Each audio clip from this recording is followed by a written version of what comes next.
Magandang araw po, ito po si Grumpy Joey. Ngayon naman po ay pag-usapan natin, ano ang dapat nating gawin kapag nararamdaman mo na parang gusto mo ng mag-quit sa iyong trabaho?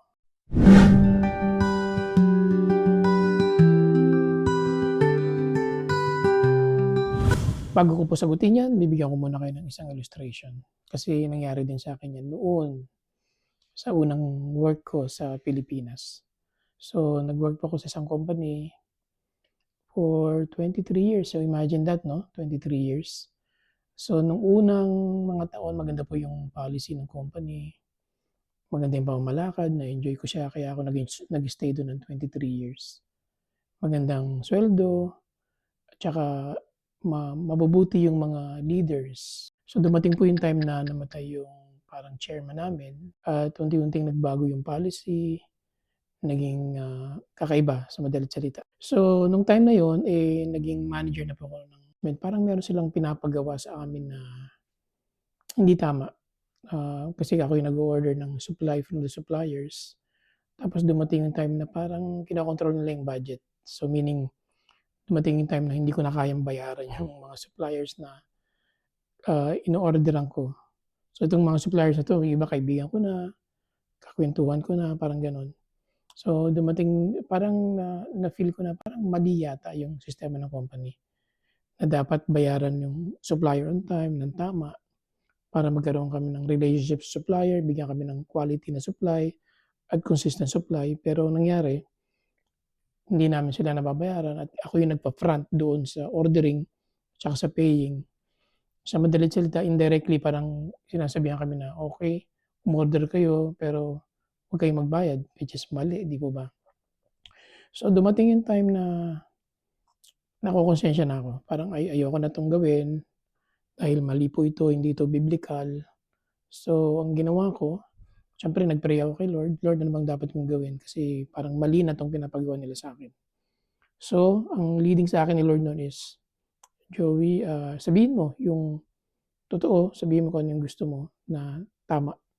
So, nagkaroon po kami ng meeting no'n. So, sinabi ko yung aking suggestion, sinabi ko kung ano yung mali at sinabi ko kung ano yung mas tamang paraan, sabi kong gano'n.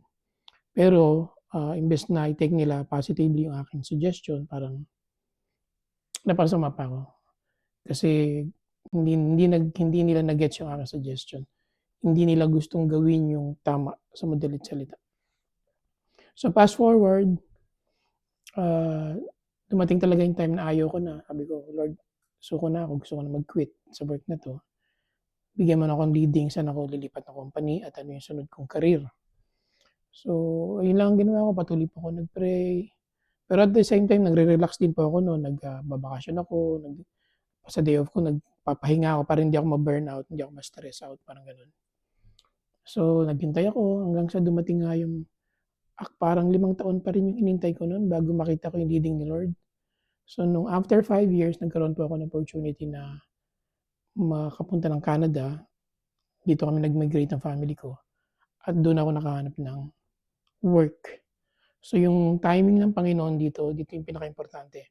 Hinintay ko yung timing ni Lord, kaya nung dumating ako sa Canada talagang naka-ready na lahat.